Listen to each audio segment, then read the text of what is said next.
Hello and welcome to episode number 76 of the Know Your Physio Podcast. I'm your host, Andres Preschel, helping you discover your science to optimize your life. And today's guest is Lucas Aoun. He's a naturopath, entrepreneur, leader in the optimal health space, and founder of Ergogenic Health. He's also the host of the Boost Your Biology podcast. And today's episode is all about boosting your biology, specifically your testosterone, and mechanisms/methods that you probably were not familiar with. They typically couldn't find on Google. And this tends to be the theme for much of Lucas's work. So we're going to do a deep dive on some of these methods, what they are, how to apply them, and how you can boost your biology. So some of the topics, rather subtopics that we mentioned on today's show are going to be supplementation, taking things like tongkat ali, fadogia, agrestis, shilajit, icing your balls, what it feels like to have high testosterone, how you can check your testicles and see if there's some kind of anatomical reason as to why you're not producing high testosterone. We're going to talk about pheromones, body odor, sexual attractiveness, lifestyle change versus supplements. We're going to talk about the evolutionary approach to fitness, correlations between testosterone, dopamine, and motivation / success. So much more. You guys are in for a treat with this one. Lucas is amazing. He has amazing energy, and you can tell he definitely applies this stuff on a day-to-day basis. And with that being said, I hope you guys enjoy the show, and I'll see you on the other side. Lucas, here we are. Finally, it's been a long time coming. I've been wanting to get you on the show for so long, and there are so many questions I have lined up for you here. All the things, optimal health, testosterone, performance. But I want to start with your why. Why do you do what you do, man? And how does your thinking around health help you deliver this message and mission? Yeah, man. Well, first of all, I want to say thanks for having me on your podcast. I mean, we're just jamming it out before about how similar we are in terms of the way that we think about health. But yeah, happy to be here and really, really excited to chat. So I guess my journey really started out just being really fascinated into human performance. And that really stems from playing professional soccer. So I was always interested in ways, or football as you call it in Uruguay, in ways in which we can enhance the performance on the soccer field. So whether that be decision making, being able to read the play better, having better endurance. And then from there, I started experimenting with a range of different supplements, compounds, and I was working in my dad's pharmacy at the time. So I was constantly exposed to learning about different supplements and learning about practical applications, because it's one thing to read things in theory, but then actually seeing whether or not it works in real life and translates over to real life application is a different story. But then from there, I just got really fascinated into the whole biohacking space, which is basically just self-optimization. And then, got really obsessed with the category of supplements known as nootropics. And then from there, spiraled into understanding a little bit about hormones, and then realizing that everything trickles down from testosterone. And if testosterone is not optimal, then there's no possible way a man can feel good. So I guess that's a bit of the things that I've been interested in, and I guess a little bit about my background. Yeah, and so it was this kind of exposure to your dad, having him as a sort of resource to kind of think this way and think what kind of molecules, agents, influences can I add in to improve my personal performance. And through that appreciation, through that exposure and implementation on a personal level, you knew that this had to be more widely available. And then how did you actually decide to take action and start this amazing brand and business and really a mission? How did that eventually evolve into the delivery that you're so good at? Yeah, well, it's a really good question, and I actually really enjoy answering it. It's because where it started out was I was constantly discovering new and novel pathways, compounds, ingredients, hormonal research, and things like that. And I was well, keeping all this information to myself it's what use is it to keep it all to myself? Then I was I was like, oh, I might as well start like an Instagram page where I start to share like information about health that like no one else is talking about. And so that was like my immediate point of difference was like, what can I bring to the table that's new and novel? What's something just exotic and exciting that the names of like people like Ben Greenfield, Dr. Andrew Huberman, um, Tim Ferriss, Joe Rogan, like all these guys would be interested in. Like that was my initial goal and strategy was like, how can I show these guys that I know my stuff? Like I've done my research and I'm competent and I've got a broad skill set in the realm of like health optimization. So then, yeah, really from there, I was just purely started with Instagram and then I launched my own podcast. And then actually the turning point was when I launched my YouTube channel. For those listening in, it's Boost Your Biology. There's tons of amazing content there. Love the name. Yeah, we're actually pretty close to rebranding the entire ergogenic health to Boost Your Biology to be aligned because I think that Great. I feel like it's a better name. But yeah, then from there is then developed the website and then yeah, really it's just like how can I get my message out there to help millions of people? Like I think right now I'm my YouTube reach is getting there, but yeah, I still feel like I'm only scraping the surface as far as like getting my content out there. Yeah, well, I think it's only a matter of time before it's prolific, especially with, how involved you are as a researcher, how diligent you are, and the vast scope that you consider before you come to these amazing and unique conclusions. So I think it's only a matter of time. And I just want to say for the record, of all the guests that I've ever had on the show, I think you and I are the most alike ever in a lot of different ways. Culturally, Italian, Lebanese.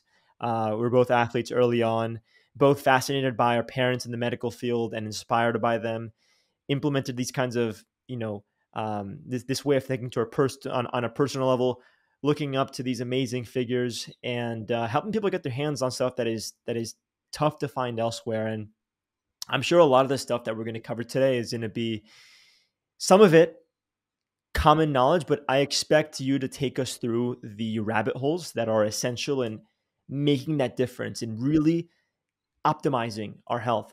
So, if we can start at the level of testosterone and what it is, why don't you tell us a little bit about what it really is and how it works?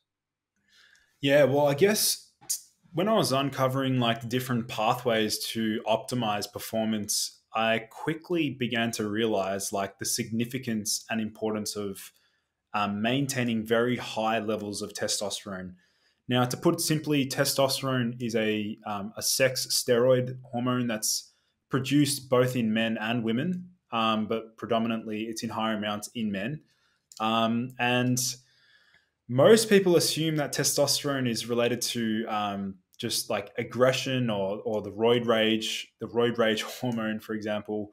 But actually, testosterone goes whole lot further than this. Like testosterone is incredibly important for supporting brain health, motivation, mood, goal-seeking behavior, bone mineral density, sperm health and reproductive capacity, erection performance, sexual performance. So I guess like that hormone really is so broad spectrum in terms of its beneficial effects, body wide.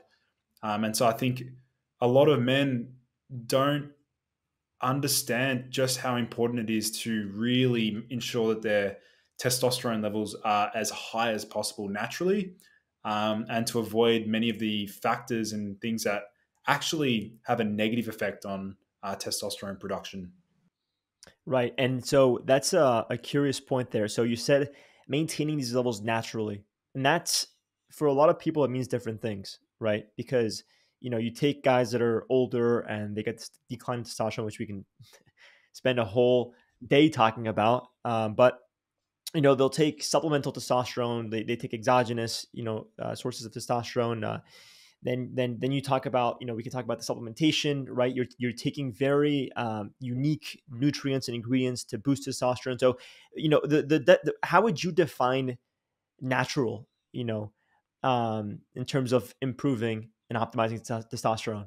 When it comes to like natural optimization strategies, I look at anything that is not directly like a hormone itself. So like avoiding all SARMs, steroids, and testosterone itself.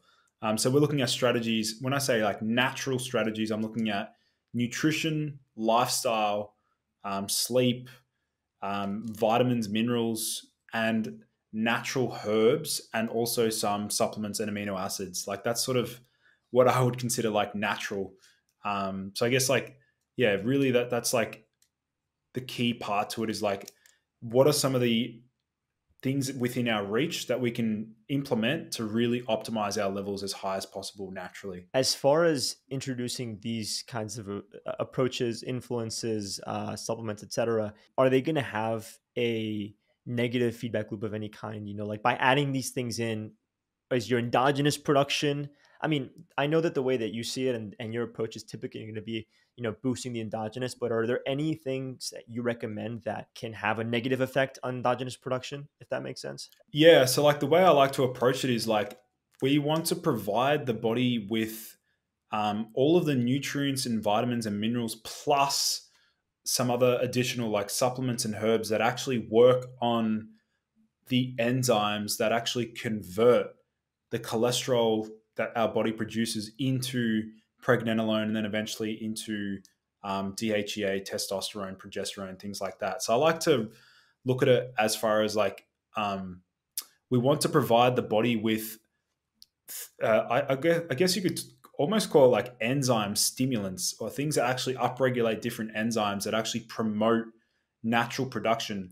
Or in saying that, there are certain herbs that can also be implemented to actually mimic some of the hormones in the body. So, for example, a classic one is fadogia agrestis, which I've had some very positive effects myself personally through experimentation. And that allegedly or supposedly works through mimicking luteinizing hormone release, which is a precursor hormone to actually create testosterone. So I guess like whether or not it, and this is a really critical point, I'm glad you brought it up, is like, I will always avoid compounds that will leave me below baseline if I don't use it the following day. So for example, if I There take you go. something, yeah, if I take something that will will crash me or leave me, dip me below baseline, the following day, if I don't take it, then I'll scrap it from my routine Or even the completely. following week or the following month, right? If you're taking something and then you stop taking it for whatever reason, all of a sudden, you know, testosterone tanks. You know, you're avoiding supplements that have that kind of effect. You're looking for things that actually work functionally with the body that the body doesn't depend on. But either way, as you introduce them, it'll help you optimize. That's exactly right. Yeah, like looking at it as like, how can I implement some of these compounds to compound and sustainably increase my baseline over time, so that I'm constantly trickling and bumping up my baseline each time that I use this particular supplement. It's constantly increasing to a point where you're maxing out your natural limit basically. Right. And so let me ask something. Is testosterone a nootropic? I like to look at testosterone as a nootropic, purely based on the fact that it can increase dopamine activity by interacting with the dopamine transporter, the DAT enzyme. I believe it can actually have some beneficial effects on that, on the activity of that enzyme. So manipulating that, and then also it can upregulate some of the dopamine receptors. So I'm pretty sure it can upregulate the dopamine D2 receptors and potentially even dopamine D5 receptors. So if we want to classify testosterone as a nootropic, well, technically, for something to be a nootropic, it means that it can improve baseline cognition without any major side effects. So, in a sense, you could almost consider testosterone as a nootropic. And so, given these pathways that you've described related to dopamine, would that in turn mean that someone is more motivated to do the things they need to do or the things that they want to do? Absolutely. So, like those receptors, for example, that dopamine D2 receptors, these receptors are actually upregulated after exercise. So, and the reason for that is because it's like an adaptive response. The body upregulates the receptors to reinforce that behavior or that activity. It's like a way to promote that healthy behavioral change. And testosterone can fuel motivation by actually upregulating those dopamine receptors so that your endogenous dopamine that you produce actually works more effectively.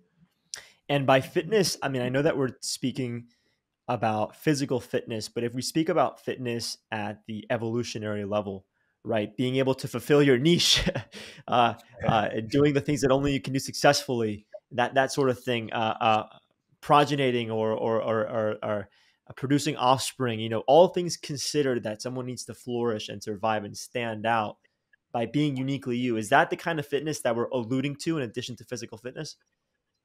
Absolutely. Like that level of fitness to like strive towards achieving your goal. Like the thing is with testosterone, what I've noticed is it's one of those hormones that really reinforces and encourages you to strive towards achieving your mission and purpose. It will do this because, and the way we can sort of link this back is like testosterone actually promotes pro-social behaviors. Like there've been studies conducted where they actually determine the effects of like how testosterone can modulate and affect decision making and also the ability to take risks and honest and trustworthy behaviors. And testosterone actually promoted integrity and honesty in men, which is absolutely incredible. Wow. And so what about women? And I know that women tend to be underrepresented in research, but is this the case with women as well? If a woman wants to achieve greatness in their career, mission, professional life, etc., would testosterone be just as helpful? Absolutely. I think the key point here is that testosterone is also very important in women, not only for promoting, motivation and drive in women, but also for sexual functioning and libido in women. There've been some studies conducted on some of the supplements where, like, we typically know them as like male testosterone boosters, like tongkat Ali, for example. If a woman takes tongkat Ali, like they can also experience an increase in libido and sex drive, which may actually be mediated through that testosterone pathway.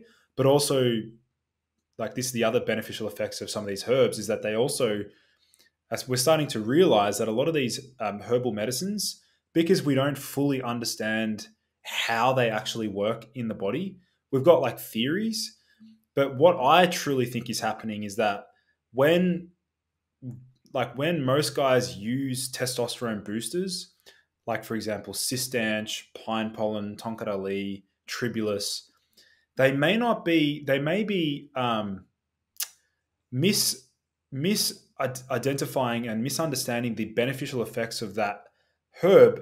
They might think that it's boosting their testosterone, but actually it's working on the brain and the neurotransmitters in the brain and actually making them feel like more motivated by increasing like histamine, orexin, dopamine, and then mistakenly thinking that, oh, I can feel, it's all about, I can Right, feel right. the testosterone boost. Wow, that's huge, and that leads me to my one of my before I get there, but it leads me to my a follow up question, which is how does it actually feel to have high testosterone? Um, but anyway, that's huge because that's what the companies are selling, right? That's how you get the word of mouth. That's how you get the brand equity. There is really the feeling more than anything else. I mean, I doubt that a lot of these gym bros that want to boost testosterone are doing before and after blood tests to see if this tongkat, or well, not tongkat elite because that's actually great, but the some of these supplements that you mentioned, if they're actually working in testosterone itself. And so I mean, I guess there may be a correlation, right, between taking this and then you feel better and so you exercise more and your general health user bias, you're more invested in healthy behavior, you may see an upward trend, but specifically and mechanistically it's not actually boosting testosterone. Yeah, that's correct. A lot of the time is like, um, Well, because that's how most people will judge the effects of a product, right? Like when you first start taking a supplement, it's like, well, do you even notice the effects? And Yeah. if if a guy notices a boost in libido or a boost in motivation, they feel more energetic, their perception of their energy is higher. um, well, maybe it's not maybe it's not the testosterone pathway. Maybe it's actually upregulating other enzymes, maybe affecting neurosteroids as well, allopregnanolone, things like that. Um, so I guess like when it comes to like supplementation, I think critical point here is like don't get hyper fixated on whether or not it actually translates to higher testosterone in your blood work. Whilst that's very important and obviously absolutely essential to get you as a man, all men should have their testosterone levels checked. But if a guy is sitting at about 500 or 500, 600, 700 nanograms per deciliter testosterone and starts taking a supplement that increases his libido, motivation, energy, drive, but it has no effect on his blood test result, well, I'm not going to tell that guy to like, oh, don't scrap the supplement just because it doesn't make Right. an. Right. If it makes you feel good, it's got a good safety Right. profile, then continue. So what is the stuff that actually works, and how does it actually feel to have your testosterone optimized? And you can take us through as much specificity as you want. It can be specific to you, it can be specific to your clients and your audience, but really help us feel what that's like. Well, I can share my my experimentation and like things that I've tried over the years. Like when I first took tongkat Ali, which I know now looking back, it's definitely psychoactive. So without a doubt, there's peptides present within tongkat Ali that are actually psychoactive. They affect dopamine transmission. They probably also work on some of the opioid pathways as well. That's another pathway that again, not many people look into. Um, And so, but sorry to subject, interrupt, but is that was that in your case a bad thing or a good thing or neutral or what? uh, in that case, like discovering that information, you mean? Like seeing, both experiencing and discovering the fact that it's psychoactive. Oh, that's a very positive thing. That's like I find that, yeah, like this is great because it's like giving us an indication as to like how it might be making someone feel subjectively, like the Right. I subjective. just wanted to, yeah, I wanted to be clear because psychoactive, can be arbitrary for some Oh, people in yeah, some cases. So, yeah, so anyway, if you can, yeah, go ahead and if you can take us through. yeah. So like the subjective feeling. So when I first took Tonkat Ali, I actually remember I went on a double date. One of my mates brought this other girl, and I had this other girl there, and I just remember feeling super confident and super witty and just comical, and I'm Wow. like some like, and I actually felt like, and even my mates like, dude, you're like funnier than usual. You're more outgoing. You're just There like we go. you're out of your you're out of your nerd little. Sometimes I get caught in my like I'm just in like nerd mode, full research I, geek mode. yes. Yes. Amen to that. Which some So girls are into, by the way.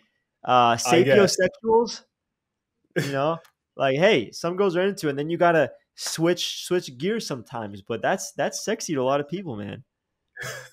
I guess yeah, yeah. But that I remember that evening. Like I remember I remember I cracked a joke that was so funny that she ended up spitting her water onto the onto the other girl, and it was just one of Oh those my god. nights where I was like, you know when Wow. like when you meet someone at a party and they're just extremely, I would almost like cocky to a point, like they're just extremely, they don't care about anyone else around them, they're just very like the life of the party sort of thing.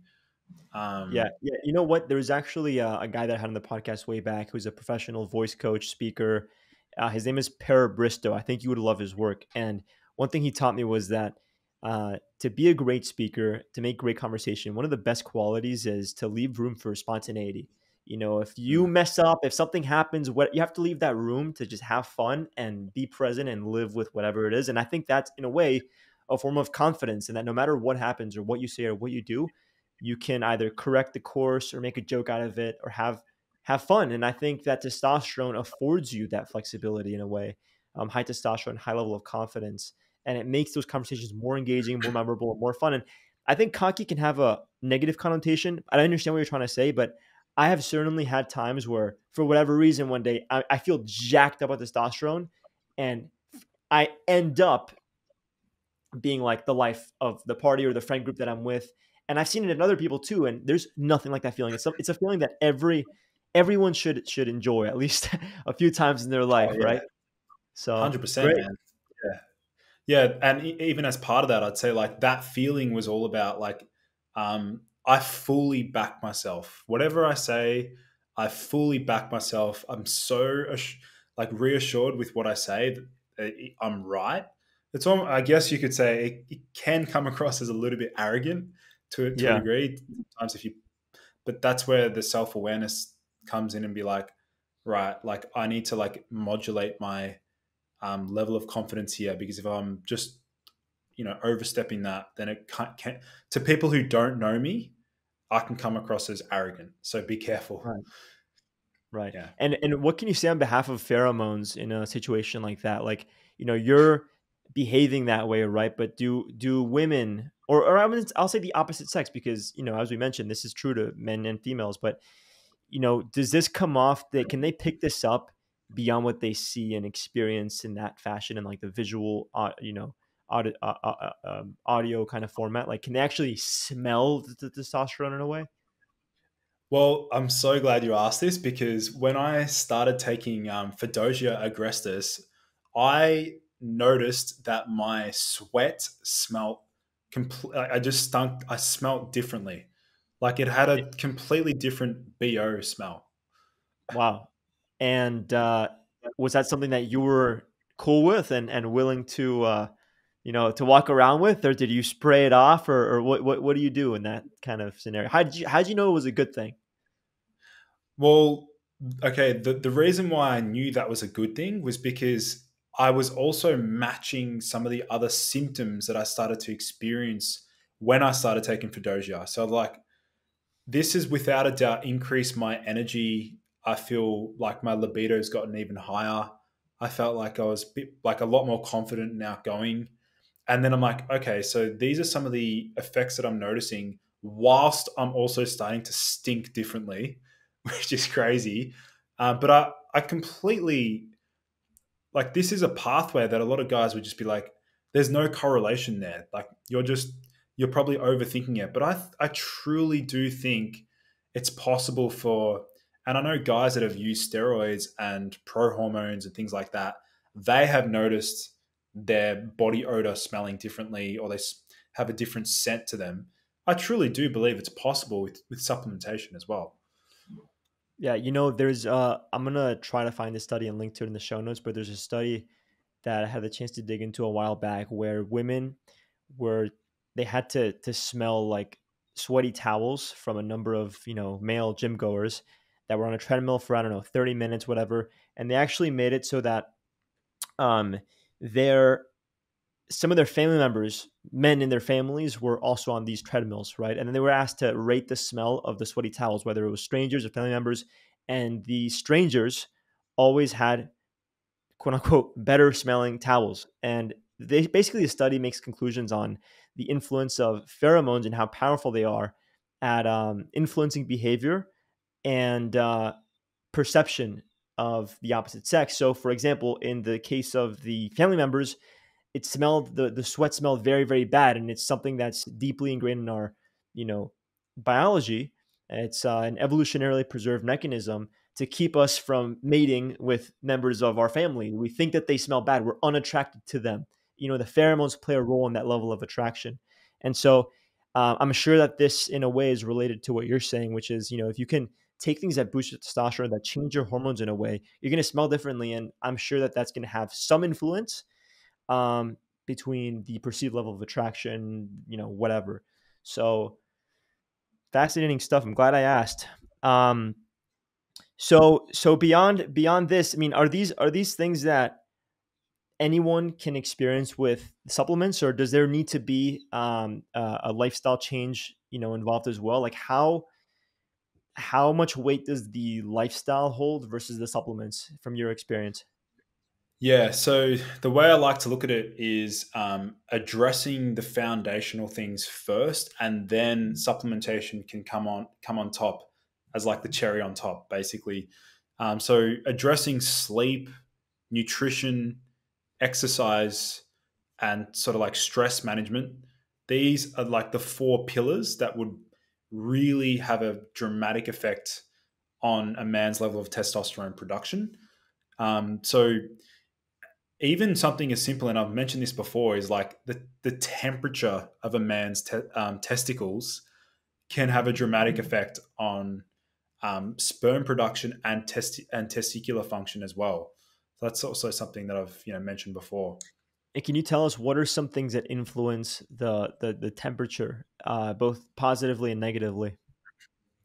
Yeah, so men that wear like very tight underwear, it's actually making it very difficult for the testes to be 2 degrees below the core body temperature.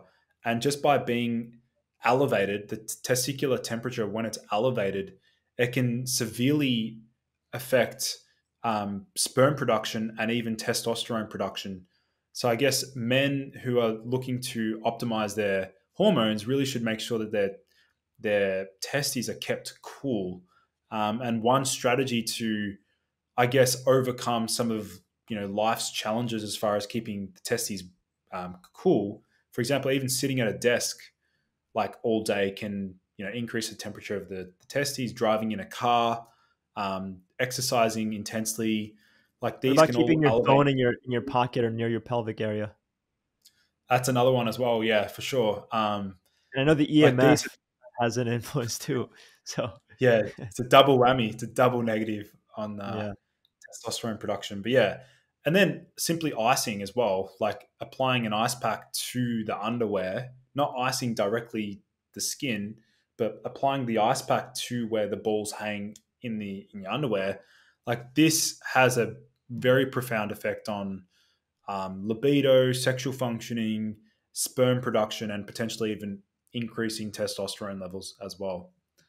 Yeah, and a couple of strategies that I add in that I would love to get your take on are, I don't I used to do a lot more of the cryotherapy and the ice baths and stuff. I'm not doing it as much, but every time I take a shower, I will do half of the shower and, just absolutely as cold as the water gets.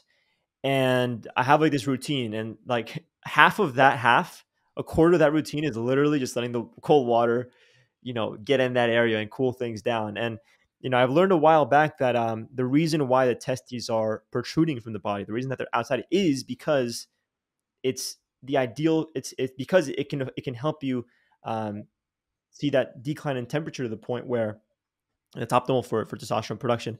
But something else that I do from time to time is I'll ice my balls, whatever. I'll do all the fancy stuff. Um, and something that I want to mention, and maybe this is TMI for some of the people tuning in, but it's something that I got done that I had a positive influence on my testosterone, and that's varicoceles, which are extremely common in men. I think it's like 1 in every 3 men have varicoceles. So that's enlarged veins in the testes, and I had that, and I got a procedure done, minimally invasive.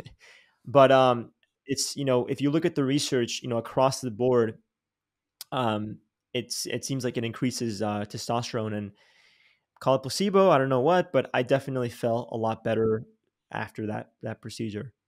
And plus, everything down there looks looks a little nicer, even nicer. Yeah. I'll say. What was Um, the procedure that you? What was it? Embolization or something? Yeah, I believe it's an embolization, yeah. So there was like a little tiny, like a microsurgery right below my belly button, and then uh, right where, I guess, towards the end of my obliques in a way. Yeah, it was a pretty simple procedure, and anyway, it takes 10-15 minutes to do. It's relatively cheap, and I think it can help a lot of guys who have a physiological problem with, you can sleep all you want, you can train all you want, you get the sunlight, everything's great. But if you have an anatomical issue, like, you should get that addressed as well. And this is extremely common. So I would make sure that people tuning in look into the varicoceles and see their doctor just in case.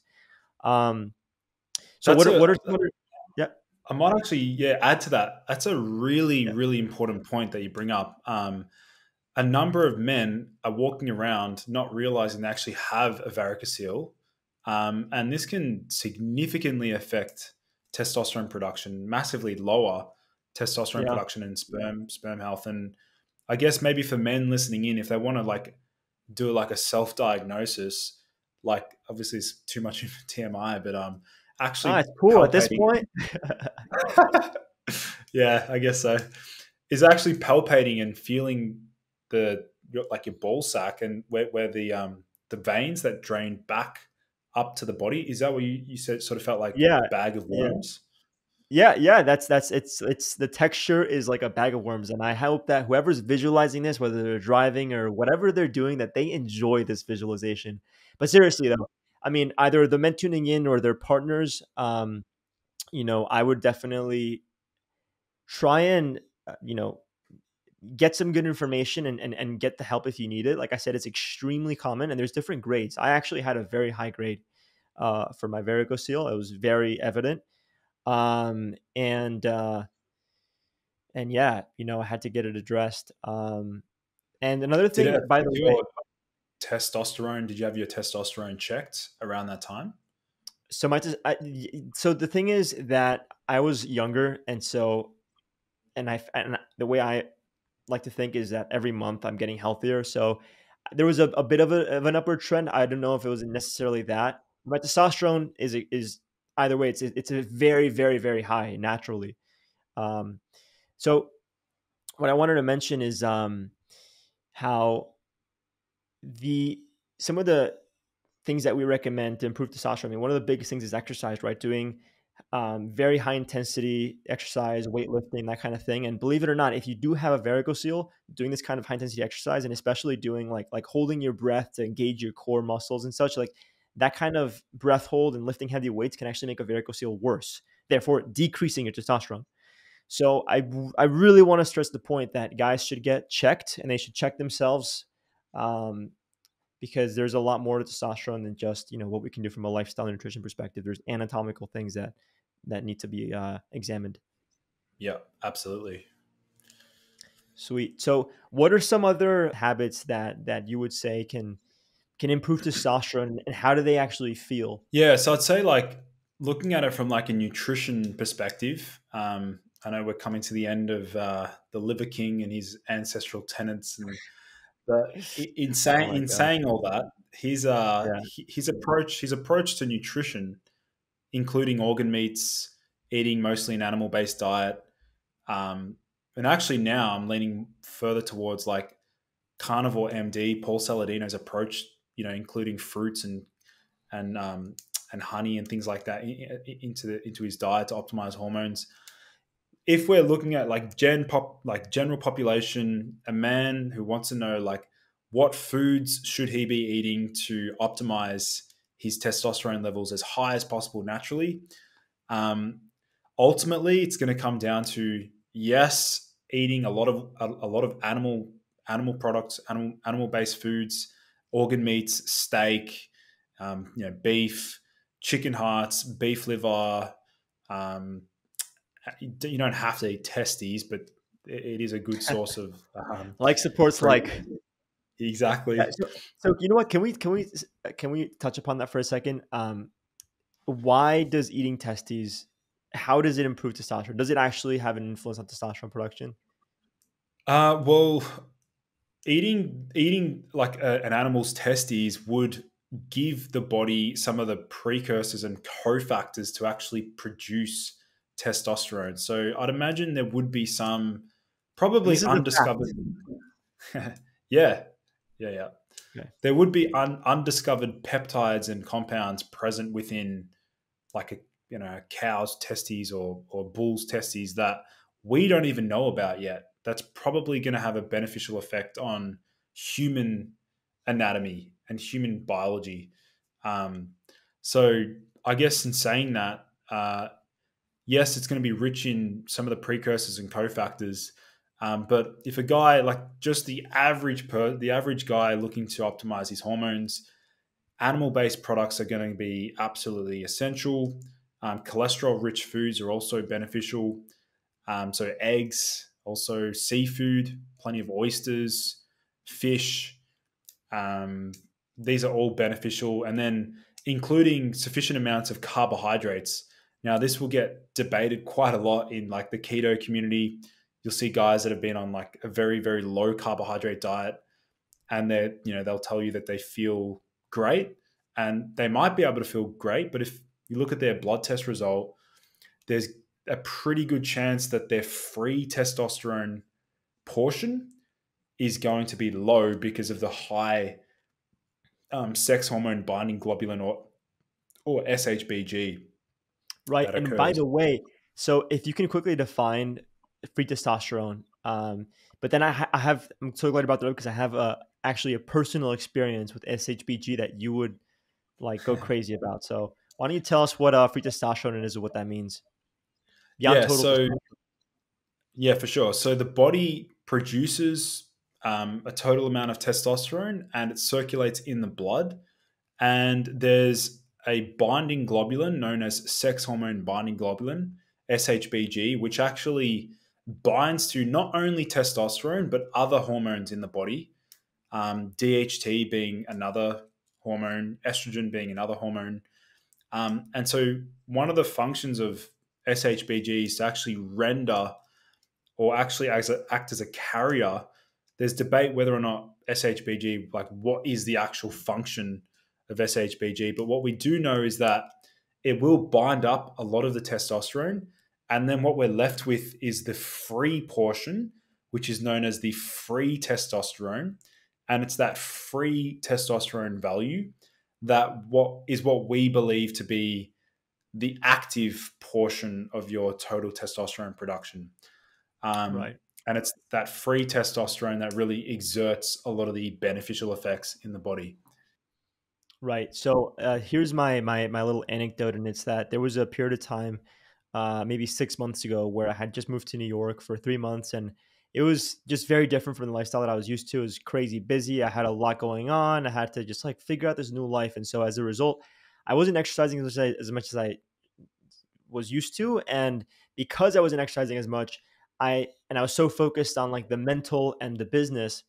Um, I saw a dramatic decrease in my carbohydrate consumption, like dramatic decrease. Plus, before all this happened, I was um, I was just taking a break from cycling that I had been doing so much of. I was crazy about road cycling, and I was eating a tremendous amount of carbohydrate for the bike and then for the gym. So anyway, all this kind of started to I started to do less cycling. I started to do less training. I started to just focus more on the mental, and as a result, going more ketogenic. I would still exercise, but here's the deal: is I got a blood test done, and my testosterone, my total testosterone was around the same. So I think before, like 3 months before this, I was at around 960 nanograms per deciliter. And then I think the total went down to like 920, something like that.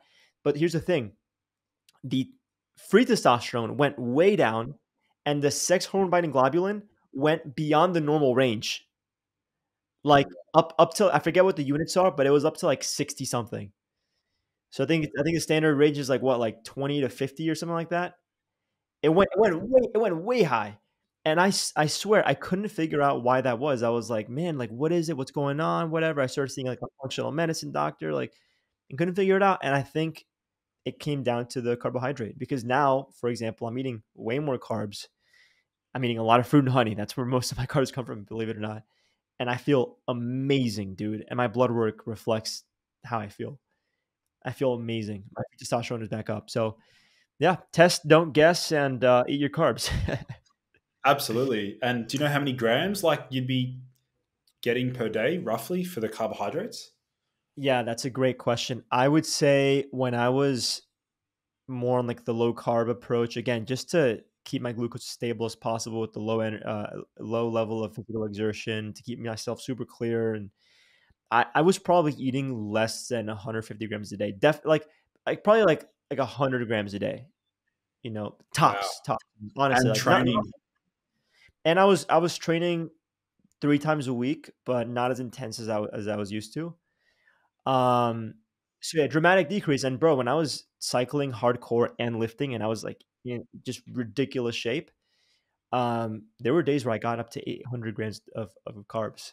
I would say my average, like when I'm just lifting maybe 3 to 4 times a week and I'm walking, which is mostly what I do nowadays. I don't do as much endurance training. I do 3 to 4 times a week a lift, walk every day, and 1 or 2 days of cardio, maybe like a paddle or tennis or whatever. Anyway, right now I'm probably sitting between 2 to 300 grams according to my level of exertion and my physical activity. And that's where I feel the best, just so good. On days like these, today I had 2 podcasts, recording intros, whatever. Today was a very low physical activity day. So it was a very, very low carb day. But now for dinner, I'm going to replenish carbohydrate so that tomorrow morning I can absolutely crush my workout. But yeah, dude, when I'm on low carb, it's crazy. And I would love to get your take on this because when I'm on low carb, I definitely feel like less of a man. And I know this is going to drive a lot of the keto community crazy. I feel like I just feel less manly. I feel less.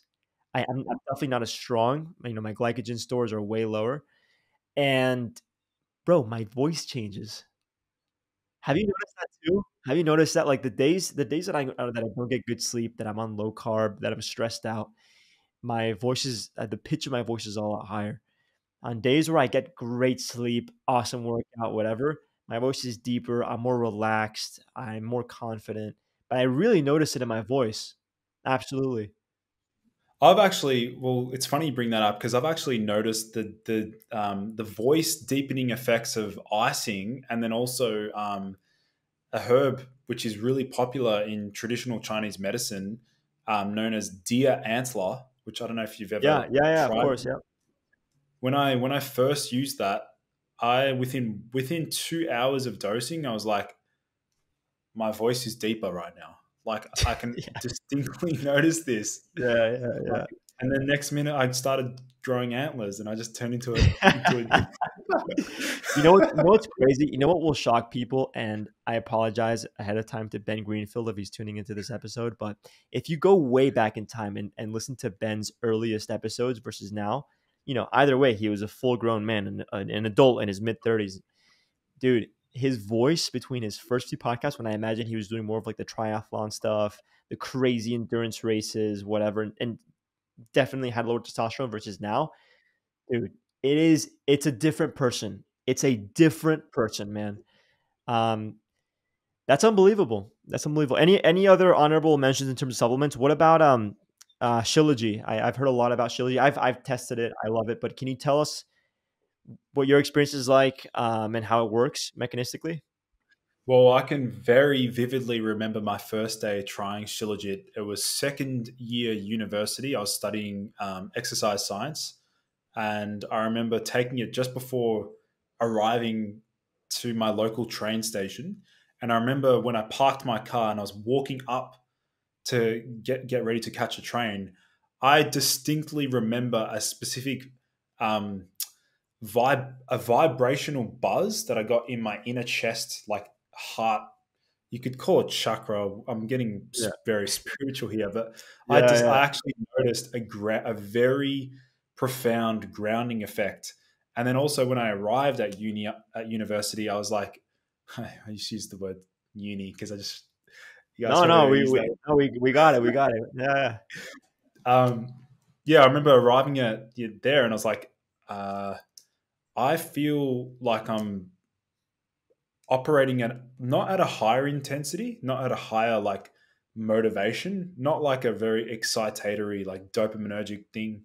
I felt like I was very just grounded, very very like Right. yeah, just very grounded. And then also I remember like testing out its exercise performance effects, and uh, my gym performance doesn't really vary that much in terms of like, unless I'm trialing like very potent like PEDs. Like I haven't used any SARMs myself, but I've used like a range of like peptides and things like that that are really have a really dramatic effect on my gym performance. What are some of those peptides? One of them is 5-amino 1-MQ, which is it's not technically a peptide. It's a small molecule, but it often gets lumped under as like a peptide. But that one there, like, increased my endurance significantly. Like, I was doing a high intensity session on the rower, like the ergo, Yeah. um, and that one there, without a doubt, has a very dramatic effect on increasing endurance and stamina. Like, that was Wow. really profound. Would this still fall under your definition of natural, by the way, the peptides? This one in particular, yes, because it was, I thought you yeah, were gonna say no. You completely caught me off guard. yeah. I was like, oh, am I Yeah, another fake natty out there? Jeez. yeah, um, 5-amino 1-MQ, I knew the pathway that it was working on, like activating AMPK and increasing mitochondrial biogenesis and assisting with lipolysis and things like that. So I was like, well, it's not going to really have a dramatic effect on testosterone or DHT or estrogen. So I was like, and I looked into the safety studies in rats, and I was like, well, I am a big rat, so this should be. that's how you look at most of your studies, huh? Yeah. No, so for those of you who didn't catch that, by the way, mitochondrial biogenesis, just basically more energy, lipolysis, breakdown of fat as a fuel source. So you're burning more fat and you have more energy. And okay, great. And then as far as you made a video recently discussing the type of exercise you should be doing to optimize testosterone, and how there's certain kinds of exercise that actually diminish testosterone. So can you speak on behalf of the optimal approach to exercise for optimal testosterone? Yeah. So we have pretty good data now suggesting that very ultra endurance, long duration aerobic training. So, for example, running a marathon, swimming ultra long distances, cycling, as you mentioned before, any sort of very long duration, low intensity training is probably the best way to lower testosterone levels if done chronically. And it will also increase resting cortisol levels as well. On the other hand, we have exercise such as weightlifting or high intensity interval training, like doing a spin class or using the ergo rower or doing sprint training, which I used to do a lot of. These types of exercises, since they are very short duration, they actually activate, or they're predominantly driven by the phosphocreatine to PC system Yeah. and the anaerobic glycolysis pathway. And these activities really stress the body acutely. And the way that the body responds and adapts to that is by releasing more growth hormone, more testosterone, in order to like help with recovery and adaptation, basically. Yeah. Yeah. So a lot of the the sort of substrate utilization that you see in endurance sports, so low intensity for a long duration, the influence of that is a lot more oxidative when it's done chronically. So there's more oxidative stress, and therefore your body's not going to prioritize, these growth factors and supporting testosterone. It's very easy to overtrain, in my opinion, as an endurance athlete than anything else, because it's just so many hours grinding away at your body. Of course, look, there's incredible athletes, endurance athletes, and they have incredible teams. But I think for the average person, especially someone that wants to optimize their health all around, especially for someone that wants to optimize their testosterone, their strength, their power, their confidence, whatever, it's just not the thing to do. And you mentioned the phosphocreatine system. So yeah, you know, using creatine phosphate as the most immediate way to create ATP. And therefore, if you're really working on creatine phosphate, you need to have sufficient rest to replenish that creatine phosphate, because it's used up almost immediately. I think within 30 seconds, you're using up to 90%. So you have to have 2 to 3 minutes of rest to replenish it. That way you can continue to go harder on subsequent sets. And that level of stress, that type and that level of stress, is what's going to lead you to better gains, better testosterone, better growth hormones. Uh, Whereas if you're cutting that short, if you're only resting 10 to 30 seconds, if you're just doing, chronic supersets, you don't give your body the chance to replenish the substrate that's going to promote these amazing health benefits and testosterone. So I'm so glad that you mentioned that. So how do you personally structure your workouts? How long are they typically? How many times a week? Um, at the time when I got my testosterone levels to 988 nanograms per deciliter, I was doing sprint training about twice a week, maybe about 20 repetitions of about 80-meter sprints. So 20 reps of 80-meter sprints, like they were, and pretty much like as hard and as fast as I could go with sufficient amounts of rest in between reps. And then I was hitting legs. I was training legs like twice a week. So heavy squats, deadlifting, leg press, just big muscle groups, which are, you know, compound lifts, things that are known to actually, again, stimulate the most amount of growth hormone and Yeah, testosterone. lots of androgen receptors there. Yeah, absolutely. And then I was combining that. I was doing a lot of walking as well. So since I have like a treadmill desk, I'm not on it now, but it's just literally right next to me. I think eventually one day I'll start to do the podcast whilst I'm walking. Cool. um, That way, you're but really going to feel like the lab rat that does your thinking justice to apply these supplements into your day to day. You're yeah, gonna exactly. feel more like a big rat. I'm All just right. I'm just messing with you. I'm just messing with you. Um, yeah, and then sort of like so HIIT training, a few leg, like a couple of leg sessions, and then maybe like two upper body sessions. So I was training pretty much.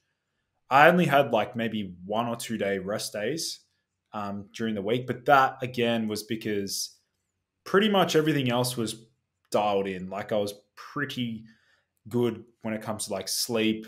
My nutrition was it wasn't fantastic. Like I know what the perfect diet would look like for testosterone production, but at the time, like I was still having like I still had a few like some people would say like cheat meals, like I don't know, like lots of sourdough toast with like jam and honey and stuff like that.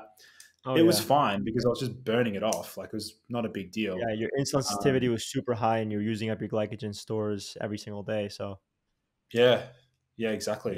yeah, So I guess yeah, that was like my approach back then when it comes to like exercise. sweet. And I know that we're running short on time. How much more time do you would you say that you have? By the way, I've oh, got have have you got 6 minutes. 6 minutes? All right, let's start wrapping this up.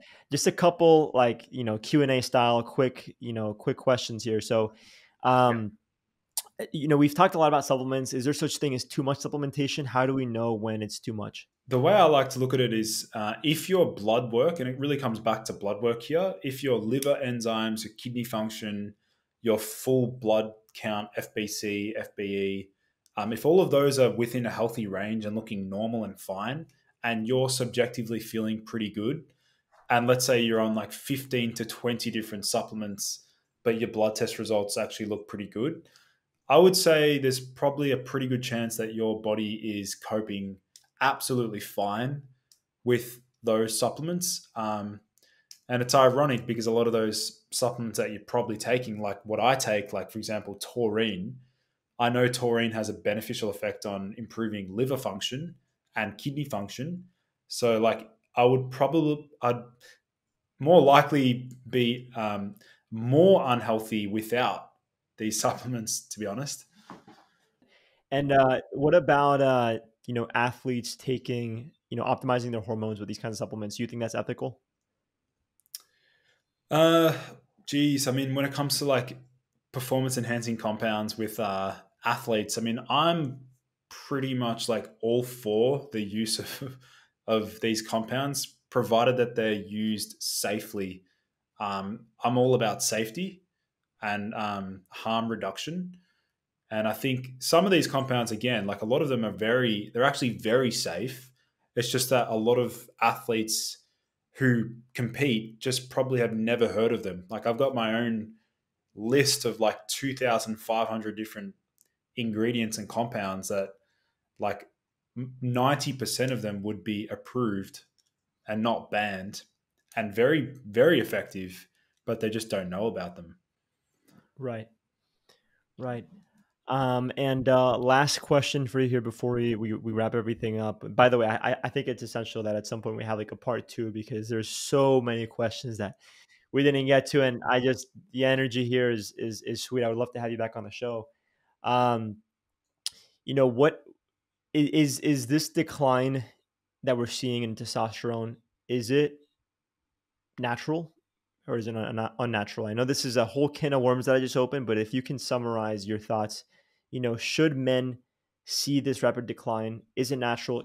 Should it be addressed as something that's essential for men to live their best and healthiest lives? Or should men, is it normal for men to have to resort to these, to this exogenous supplementation at such an early age? Well, the way I like to look at it is this is the real mandemic.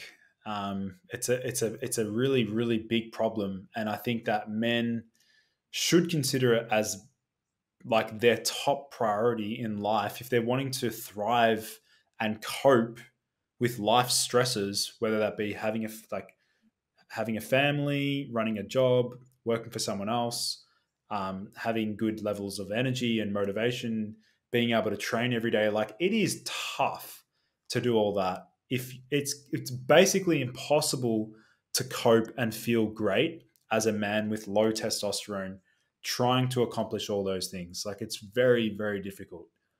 And so you're totally in this case against team no sleep for the sake of being so accomplished, right? You'd think that men should focus on optimizing testosterone in order to do these amazing things, right? Not the Yes, other way around. exactly. Like putting the success, so to speak, first, and then the habits. No, no, no, no. First optimizing your body, and then optimize your business. Yeah, 100%. And you think this is true to women as well? Yeah, for sure. Like they should be really prioritizing their reproductive hormones, not only for for being able to procreate, but just for their general health and well being, like their mood as well. Like we see in premenopausal women or postmenopausal women, like estrogen plays a critical role in, and progesterone, they play critical roles in how they feel and perform. So they should also be, yeah, really prioritizing their hormonal health. Awesome. Well, Lucas, it's been an absolute pleasure. Thank you so much for joining us again. I'll link to all of your things, all of your, websites, YouTube, Instagram, everything in the show notes. And I will see you soon, my friend. Andres, thanks for having me, man. It was great chatting.